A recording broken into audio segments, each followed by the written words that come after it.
নাম সাহেবা খাতুন। Class class 5। Okay. My name is Miss Tanvin Sultana, class 5. মাস্টারদা অশোক কুমারী মুখোপাধ্যায়। সংঘাতিতে কাণ্ড চন্দ্রগ্রাম শহরে অল্প বয়সী কিছু ছেলে এক মাস্টারদার বুদ্ধির মতো ইংরেজ পুলিশের সঙ্গে লড়ে। একটু জোরে বলো, এটাকে একটু, হ্যাঁ এইভাবে জোরে বলো। তাদের গোলা বারুদের ভাণ্ডারটিকে দখল দেখবি করে নিয়েছে, আগুন লাগিয়ে দিয়েছে। এক সে অস্ত্রাগারে আগুন লাগিয়ে টেলিফোন আর টেলিগ্রাফের অফিসও টেনে করে যে শহরে আসবে তারও উপায় নেই। দুই জায়গায় রেলের লাইন ভেঙে ফেলেছে তারা। সেখানে মালগাড়ির উল্টে ট্রেন চলাচল বন্ধ। চট্টগ্রাম ইংরেজ শাসন থেকে মুক্ত এমন এক ঘোষণা করেছে সেই ছেলের দল। ওরা পুড়িয়ে দিয়েছে ইংরেজ পুলিশ ঘাঁটিতে উঠতে থাকে ব্রিটিশ পতাকা, ইউনিয়ন জ্যাক। সেখানে উঠছে স্বাধীন ভারতের পতাকা। ভারতবর্ষ শাসন করতে এসে ইংরেজরা বোধহয় এমন মার এর আগে কমই খেয়েছে। তারা মনের সুখে রাজ্যপাট চালিয়েছে এতদিন। ভারতবাসী দিনের পর দিন খেটে গেছে আর সেই খাটুনির ফল ভোগ করেছে সাদা চামড়ার ইংরেজ। প্রতিবাদ করতে গেলেই এদেশের মানুষের কপালে জুটেছে অত্যাচার। এদেশে রাজত্ব করতে এসে তাদের স্পর্ধা একেবারে আকাশ ছুঁয়েছে। কোনো কোনো প্রতিষ্ঠানে সাদা চামড়ার লোক ছাড়া অন্য কারো ঢোকার অনুমতি নেই। রেস্তোরাঁর গায়ে নোটিশ ঝুলছে, কালো চামড়ার লোক এবং কুকুরের প্রবেশ নিষেধ। এমন অন্যায় বেশি দিন চলে না। প্রতিবাদ হবেই, প্রতিরোধ গড়ে উঠবেই, ঠিক যেন রূপকথার রাজপুত্রদের মতো লড়াই করে দেশ থেকে দানবদের তাড়াতে চেয়েছে চট্টগ্রামের এই ছেলের দল। তাদের মনে হয়েছে ভারতবর্ষের একটা জায়গায় যুদ্ধ করে যদি ইংরেজদের তাড়ানো যায় সারা দেশ জেগে উঠবে আর সকলেরই তখন মনে হবে তাহলে তো আমরাও এমনভাবে লড়াই করে ইংরেজদের অত্যাচার বন্ধ করতে পারি, তাদের তাড়াতে পারি। দেশ আমাদের মা, সেই ভারত মাতাকে ইংরেজ দানবের কবল থেকে মুক্ত করতে পারি। এই ছেলে দলকে দেশের কথা বলে, খেলাধুলা, বন্দুক চালানো শিখিয়েছে। ইংরেজদের বিরুদ্ধে লড়বার উপযুক্ত করে গড়ে তুলেছেন এক অঙ্কের শিক্ষক। তাকে সবাই মাস্টারদা বলে ডাকে। কে এই মাস্টারদা যার কথায় ছেলের দল ইংরেজদের বিরুদ্ধে মরণপণ লড়তে পারে? চট্টগ্রামের মানুষ জানে এই রোগা সাধারণ চেহারার ধুতি পরা মানুষটির নাম সূর্য সেন। কেমন মানুষ এই মাস্টারদা, সবাই কেন তাকে এত সম্মান করে? মাস্টারদা কথা বলেন কম। মজাটা হলো মাস্টারদাকে বাইরে থেকে দেখে বোঝার উপায় নেই তিনি এত বড় একজন নেতা। তার পোশাক খুবই সাদাসিধে, বাঙালির ধুতি পাঞ্জাবি বা ধুতি শার্ট, রঙিন জামা পরেন না। কথা যেমন কম বলেন, হাঁটা চলাতেও শব্দ হয় না প্রায়। তার বাড়ির লোকজনেরা বলেন খড়ম পায়ে হাঁটলেও তার খটখট আওয়াজ শোনা যায় না। এই যে মানুষটি চুপচাপ যার ধরন, তিনি কি করে এত ছেলেকে ভারতের মুক্তির নেশায় খেপিয়ে তুললেন, রাইফেল বন্দুক নিয়ে ইংরেজদের বিরুদ্ধে লড়লেন? এ ভারী আশ্চর্যের কথা। উমাতারা হাই স্কুলের অঙ্কের শিক্ষক সূর্য কুমার সেন নতুন মাস্টার, তাই ছেলেরা প্রথমেই বুঝে নিতে চায় লোকটি কেমন। তিনি গম্ভীর, রাশভারী, অঙ্ক ভুল হলে কড়া শাস্তি দেন না, কিন্তু একটু নরম সরম হাসি খুশি। ছেলেরাও অবাক হয়ে দেখল এই মাস্টার মশাই বন্ধুর মতো হাসি মুখে ছোট বড় সবার সঙ্গে মেলামেশা করেছে। সবাই সাধারণ মানুষ, কিন্তু ঠকাবার উপায় নেই। তার চোখের দিকে তাকালে কিছু লুকোনো যায় না। তখনও তো সেই রকমভাবে তার নাম চারিদিকে ছড়িয়ে পড়েনি। তবু সেদিন ছাত্রদের মনে হয়েছিল এই মানুষটি অন্য রকম। তাই কথা মতো ছাত্ররা ভোর 4টের সময় ঘুম থেকে উঠে ময়দানে গিয়ে ব্যায়াম করতো। সংস্কৃত স্তর আবৃত্তি করতো। কোনো কোনো ভোরবেলার ছাত্ররা দেওয়ানজির পুকুর পাড়ে তাদের প্রিয় অঙ্কের মাস্টারের মেস বাড়িতে পৌঁছে গেল। তখন দেখতো তিনি অনেক আগে উঠে রামকৃষ্ণ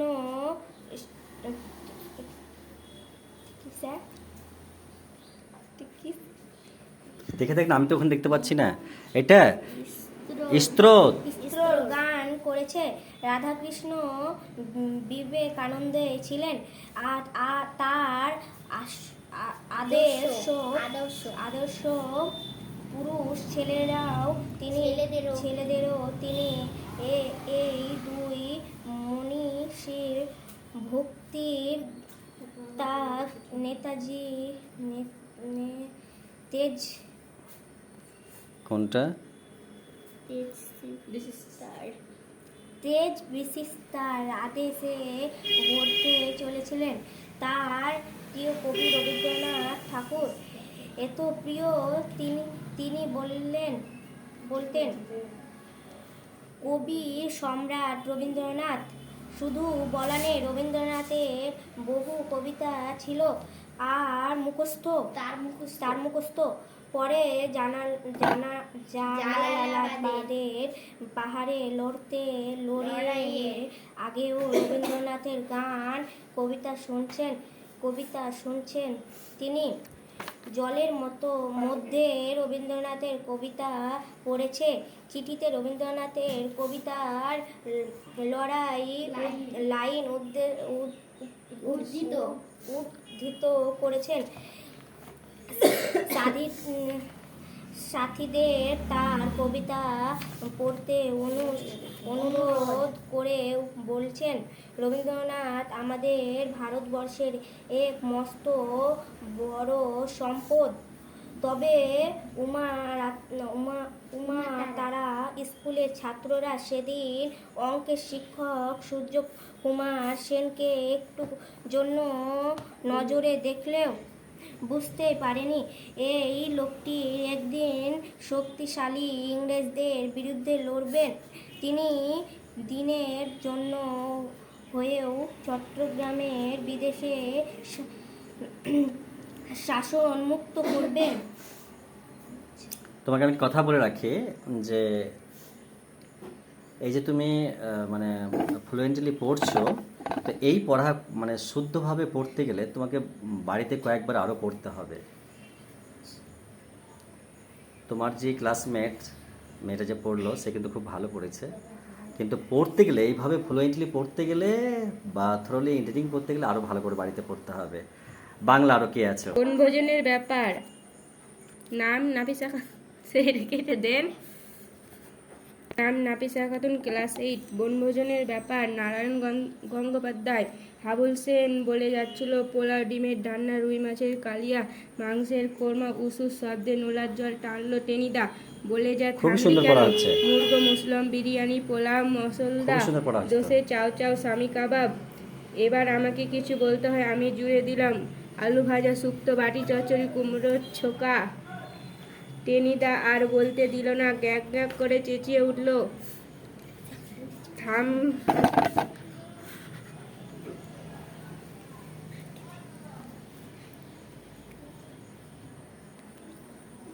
কি হলো?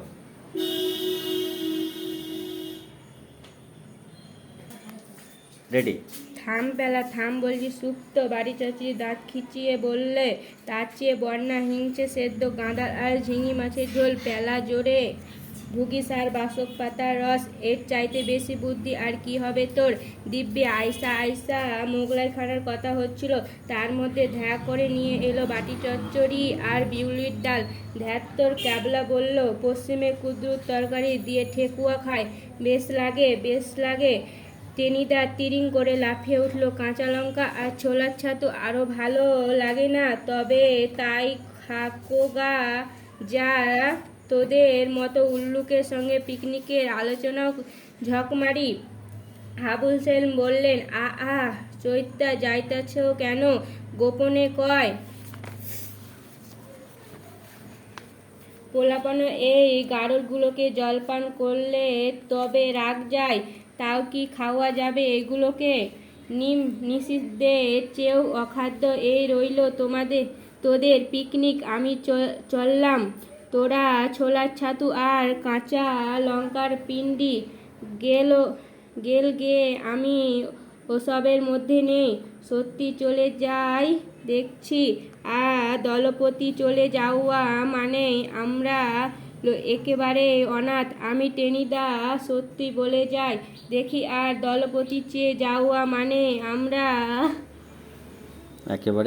একেবারে অনাথ। আমি টেনিদার হাত চেপে ধরলাম। বসে না, একটা প্ল্যান টান হোক। ঠাট্টা বোঝে না। টেনিদা গজগজ করতে লাগলো। ঠাট্টা? কুমড়োর ছোকা আর কুদরুর তরকারি নিয়ে ওসব বিচ্ছিরি ঠাট্টা? টেনিদা গজগজ করতে লাগলো। ঠাট্টা? কুমড়োর ছোকা আর কুদরুর তরকারি নিয়ে ওসব বিচ্ছিরি ঠাট্টা আমার ভালো লাগে না। না ওসব কথা।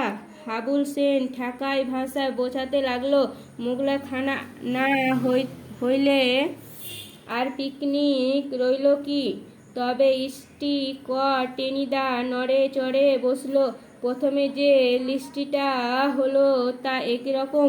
বিরিয়ানি, পোলাও, কোরমা, কোপ্ত, কাবাব, 2 রকম মাছের চপ, মাঝখানে বেসিকের মতো বাঁধা দিলে ক্যাবলা। তাহলে বাবুর্চি চাই, একটা চাকর, একটা মোটর লরি, 200 টাকা। দেখ ক্যাবলা। টেনিদা খুশি বাগাতে চাইলো। আমি বললাম, চটলে কি হবে? 4 জনে মিলে চাঁদা উঠেছে 10 টাকা 6 আনা। টেনিদা নাক চুলকে বললে, তাহলে একটু কমসম করেই করা যাক। দেখ খালি জমিদার সব তোদের নিয়ে ভদ্রলোককে পিকনিক করে। আমি বলতে যাচ্ছিলাম, তুমি দিয়েছ 6 আনা, বাকি 10 আনা গেছে আমাদের 3 জনের পকেট থেকে। কিন্তু বলেই গাঁঠা, আর সে গাঁঠা ঠাট্টা জিনিস নয়। জুতোশয় লাগলে সে গালপাট্টা উড়ে যাবে। রফা করতে করতে শেষ পর্যন্ত লিস্টিটা যা দাঁড়ালো তা এই খিচুড়ি, পালা, রাজহাঁসের ডিম আনিবি বলিয়াছে, আলু ভাজা ক্যাবলা ভাজিবে, পোলা মাছের কালিয়া পেলা রাঁধিবে, আমের আচার হাবুল দিদিমার ঘর হইতে হাত সাফাই করিবে, রসগোল্লা লেডিকেনি ধারে মানিজ করিতে হইবে। লিস্টটি শুনে আমি হাঁড়িমুখ করে বললাম, ওর সঙ্গে আরেকটা আইটেম জুড়ে দে হাবুল। টেনিদা খাবে? হে পেলা মগজে শুধু গোবর নেই, ছটা খানেক ঘিউল আছে দেখছি বলে টেনিদা আদর করে আমার পিঠ চাপড়ে দিলে গেজি বলে লাফিয়ে উঠলাম আমি। আচ্ছা, তুমি এটা পেজ নাম্বার এবং বই নাম্বার বলো। পেজ নাম্বার কত? Page number 21। আচ্ছা, আর কতদূর পর্যন্ত পড়া হলো? কত পেজ পর্যন্ত? 22 অবধি। আচ্ছা, বইয়ের নাম কি? বনভোজনের ব্যাপার। বইয়ের নাম বাংলা। ঠিক আছে, স্টার্ট। তোমার নাম? আমার নাম আফসারা সুলতানা, ক্লাস 2। ওকে। গাছে নীরেন্দ্রনাথ চক্রবর্তী। গাছে ফুলে আছে। জোরে বলো। গাছে ফলে আছে আম, জাম, লিচু। তা ছাড়া ও যদি চাও ফল আরো কিছু রাখা আছে মার কাছে। কুল বেল তাল নাশপাতি জামরুল কলা ও কাঁঠাল। ওকে, তো তুমি বানান করো তো। গাছে, গাকা ছায়কা আচ্ছা, আর ফলে ফলেকা আছে, আ আ ছায়কা ছাড়াও। ছায়াকা